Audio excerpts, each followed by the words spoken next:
संविधान के साथ आज शुरू कर रहे हैं जीके पढ़ना। जीके को याद कैसे करते हैं, एकदम दिमाग में सेट करना है तो उसको किस तरह से कि शब्दों के मेल को अपने दिमाग से जोड़ना है और उनको हमेशा के लिए याद रखना है। जैसे आज मैं करीब 5 साल पहले पढ़ा हुआ हूँ, मैं आपके सामने बताऊंगा कि कैसे मैंने याद किया था और आज मुझे वो याद है या नहीं है वो भी आज पता चल जाएगा। तो मैं बात कर रहा हूँ संविधान की। संविधान में 22 भाग होते हैं, संविधान के भाग, और 12 अनुसूची है और उसके बाद उनके पाठ है अनुच्छेद, यानी उनको अपन लेसन बोल सकते हैं, पाठ की तरह जो होते हैं। और जो हेडिंग होती है 22 भाग है, उसमें अनुसूचियां एक अलग चीज होती है। अब आज एक बार अनुसूची 12 है, अब 12 की 12 अनुसूची कैसे याद होती है, एक बार में 5 मिनट में ये याद हो जाएगी हमेशा के लिए। फिर आप कभी और किताबें खोलकर पढ़ने की जरूरत नहीं रहेगी। मैं आपको बता रहा हूँ अनुसूची 1, संविधान की अनुसूची के बारे में आप जानते होंगे। मैं एक बार हेडिंग करा देता हूँ।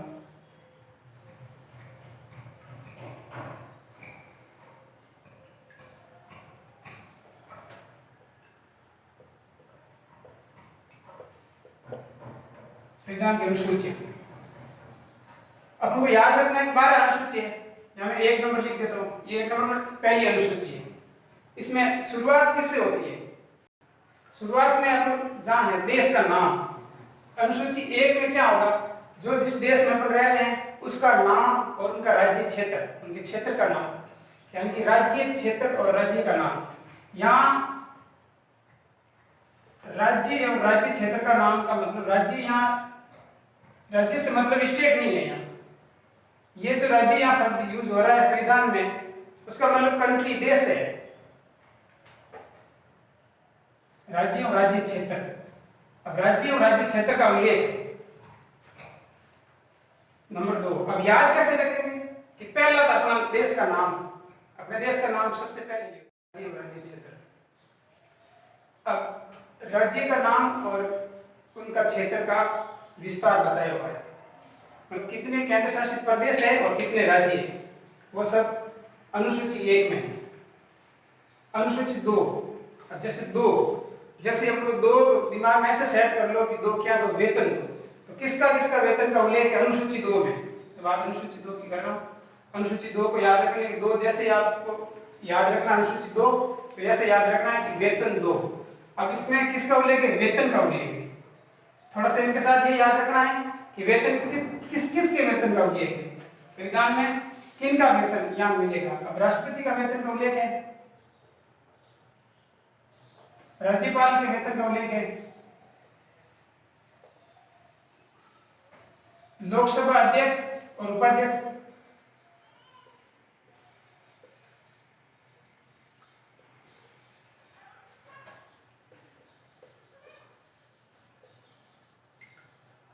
लोकसभा के अध्यक्ष और उपाध्यक्ष का, और राज्यसभा के अध्यक्ष और उपाध्यक्ष का।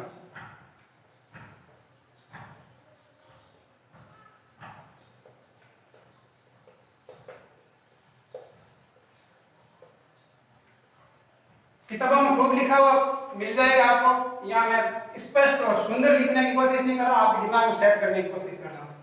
अब मैं क्या बता रहा हूँ कि यहाँ पर राज्यसभा के अध्यक्ष और उपाध्यक्ष का और लोकसभा के अध्यक्ष और उपाध्यक्ष का वेतन का उल्लेख है कि उनको वेतन मिलेगा, कितना मिलेगा, वो सब।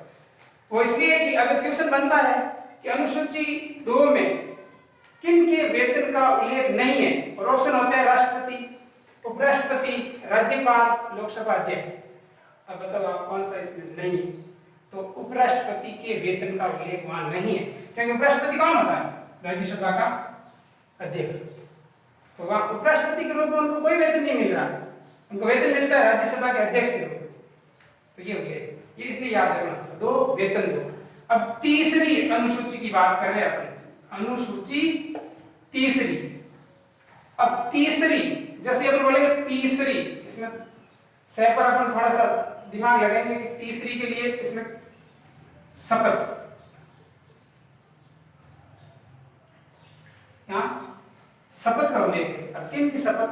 बस वही बात, शपथ राष्ट्रपति की शपथ, मंत्रियों की शपथ,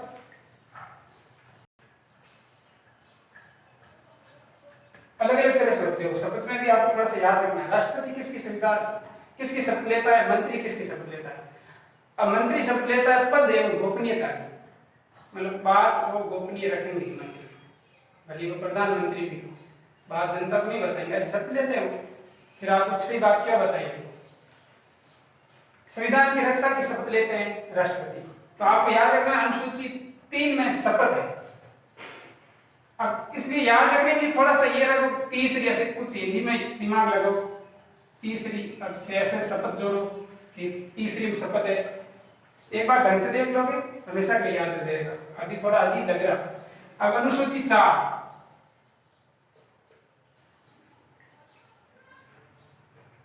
हमारे यहाँ ये 4 जैसे होता है ना, 1/4।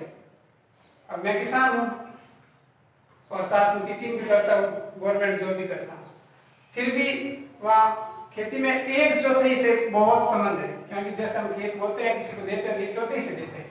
अब चौथे क्या तो बंटवारा होगा, तो यहाँ 4 से याद रखना, 4 मतलब चौथे बंटवारा। तो बंटवारा किसका, राज्यसभा के क्षेत्र का बंटवारा, राज्यसभा की सीटों का बंटवारा, सीटों क्षेत्र पर होती है राज्यसभा की सीटों का बंटवारा। राज्यसभा की सीटों का बंटवारा कैसे, जैसे राजस्थान राज्य है तो उसमें राज्यसभा की 25 सीटें, तो वो सीटों का क्षेत्र वाइज बंटवारा होता है, 25 क्षेत्र बांट के उनका बंटवारा करते हैं। तो अपन को याद रखना है अनुसूची 4 में बंटवारा, सीटों का बंटवारा। 5, अनुसूची 5, तो 5 से जैसे अपन बोलते हैं 5, तो 5 बोलते हैं, 5 में इस तरह से दिमाग लगाओ कि पहला शब्द तय है, ये कुछ प्रशासन संबंधी बातें उसमें लिखी हुई है।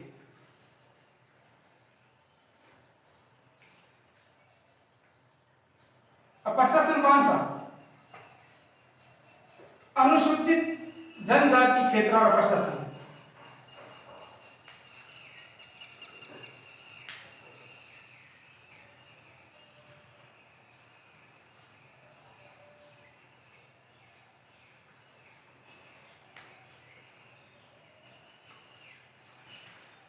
अब जनजातीय क्षेत्रों का प्रशासन ऐसे याद रखो, 5 में प्रशासन ऐसे, इतना ये शब्द आपको जरूर मिल जाएगा कि प्रशासन संबंधी। अब मैं आगे लेता हूं, 5 अनुसूची आपने देखा, 5 मतलब प्रशासन संबंधी बात जो लिखी हुई है वो अनुसूची 5 में है। इस तरह से याद करते जाते हैं। कुल 12 अनुसूचियां हैं, कितनी, 12,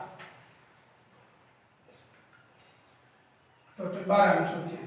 अपने 5 अनुसूचियां याद कर ली, छठी अनुसूची की बात कर रहे हैं।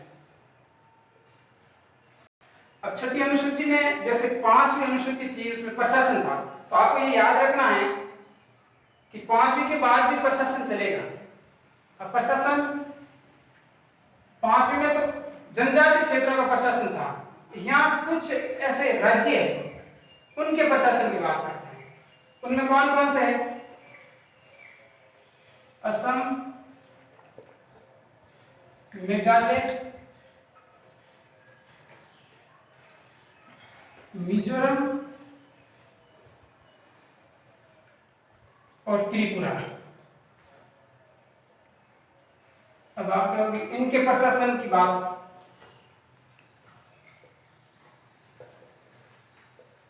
एक बार मैं बता देता हूं।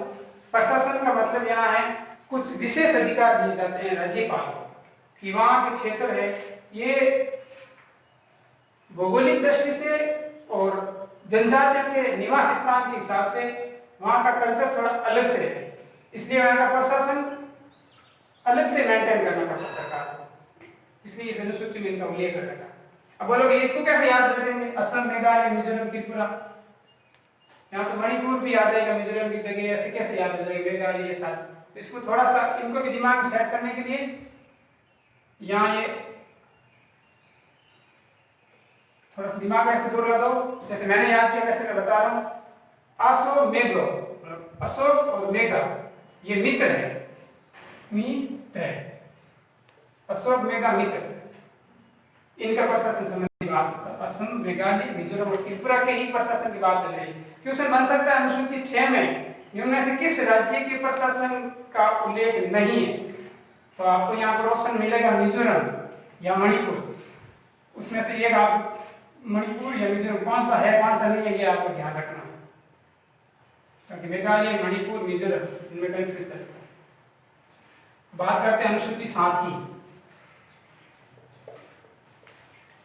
अब जैसे हम 7 बोलते हैं तो 7 जैसे बोलते हैं अपने दिमाग में ये आ जाना चाहिए कि 7 का मतलब सूचियां की बात होनी चाहिए।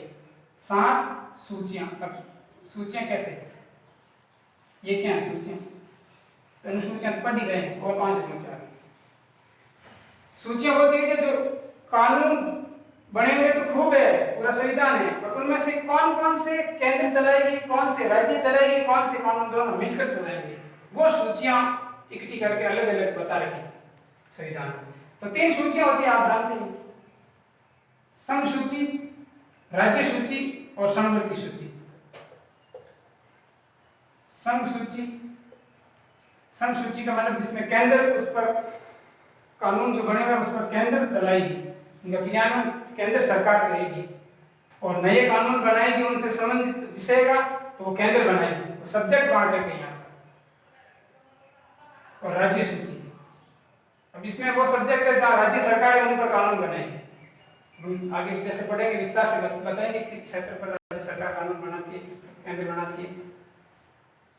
और ये समवर्ती सूची में दोनों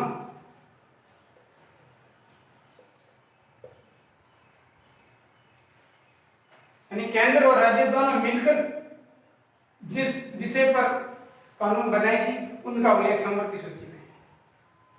इनके कौन से अनुच्छेद है आगे पढ़ेंगे विस्तार से, सब इंपोर्टेंट अनुच्छेद।